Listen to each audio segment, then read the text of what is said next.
Oga, please describe where you are. Coming outside. You know fig green. Hi, Ikotun. I'm not going outside. Please help me to cancel. Cash your transfer. My AC just spoiled now.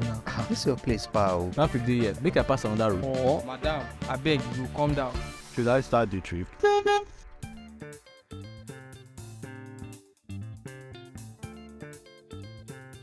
My name is Tochukwu and I'm into e-hailing driving.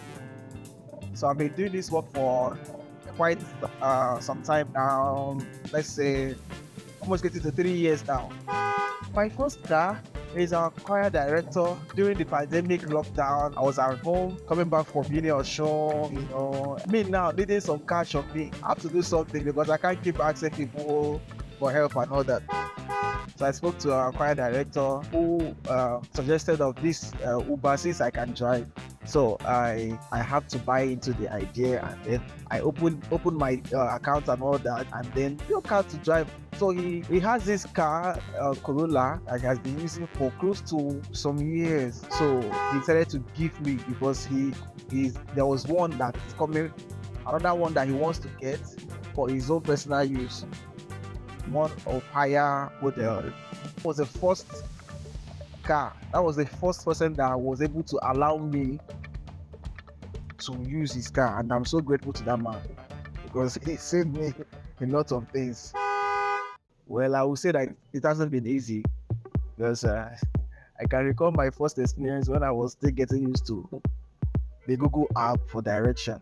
I was finding it difficult to follow the direction. Once I see turn left, I just look for the next available left turn and then put my head, which put me inside a lot of trouble. But as time goes on, I started getting used to the whole thing. I met a lot of people that stressed me. Most people that they are cool to me too.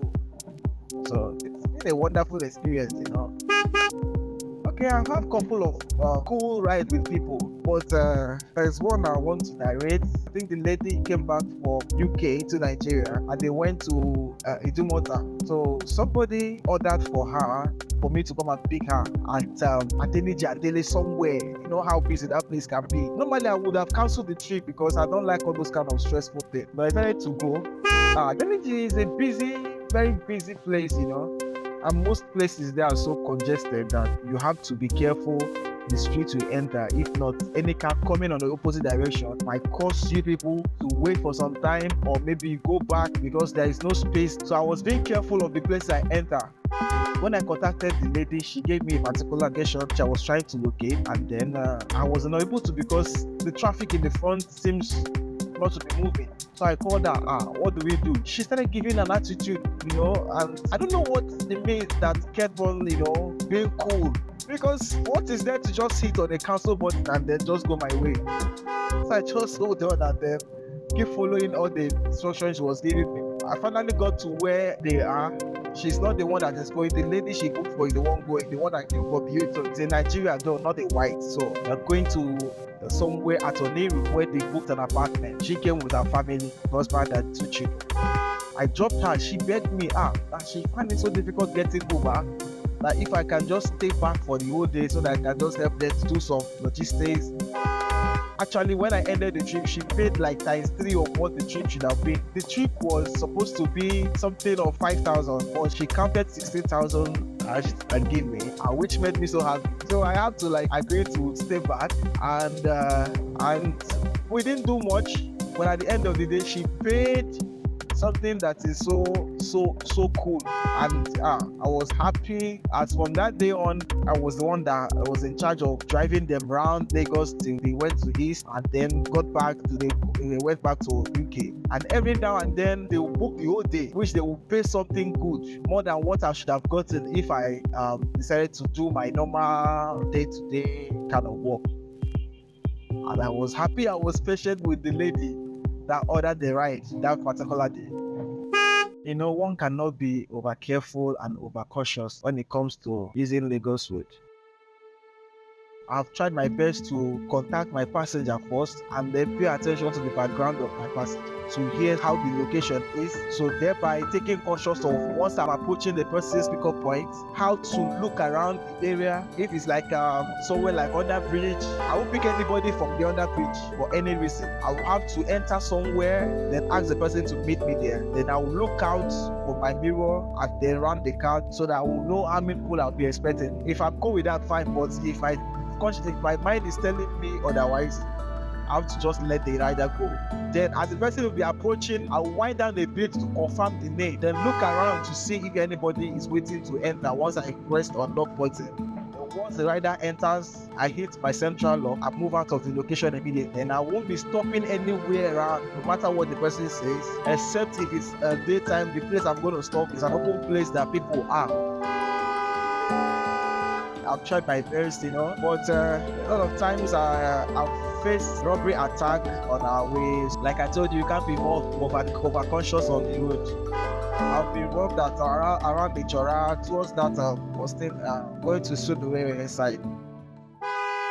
On the traffic, when I saw people posting glasses, they've posted the 2 cars in my phone. So getting to me, I don't want to just face double expenses of getting my windscreen and then getting back whatever they're taking from me. So I just quietly wind down, and then the guy was like, do you want to give me or you want me to enjoy you in the Alaye tour, When I saw them, almost 4 people at my side, then 2 people there at the passenger side, I wind down quiet and submitted my phone to them, and that was it. Meanwhile, I was actually on the ride going to drop something to someone, like it's a delivery. So the person that booked, luckily, is not with me in the car. So that should have been the worst experience, because they would have taken more from the passenger. But it was not a nice experience at all, because the trauma was bad. And then I have to make a good report, because since I don't have any directions, I don't have any map to direct me to the person's place, I have to just head towards my house and go to the office to lay my complaint.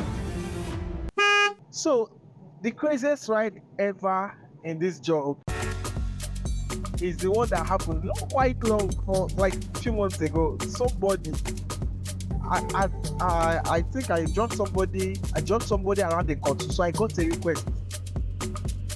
A lady booked me to go, and we are going to Island. So she booked me. She was wearing something casual, and all of a sudden she started changing to what's it called? To sportswear for jogging in my car. We drove from Ikotun to Island to Lekki for almost 2 hours. I think more than 2 hours or thereabout. So the trip was over 7,000 plus. Only for her to drop somewhere after the bridge, the link bridge. They paid me, and they started jogging. So we drove all the way from Ikotun to link bridge just to jog around the link. I was like, wow. While I was waiting for my next rider, maybe to get anything, I just saw the lady doing some couple of things. I said, wow, this is another business level, man. It was crazy. I would advise anyone that really wants to make profit from this business to avoid to the barest minimum traffic, because stepping out of your house, you should be able to leave your house in the morning as early as possible, before 5 o'clock. Then you do your work and try to find a trip that is going to take you back to your location, your home, once it's getting to 2-3, to avoid a lot of traffic build-up towards the closing hour. And then so from 5 in the morning to 3 in the afternoon, you should be able to get something substantial that will cover up for the day's expenses and your savings.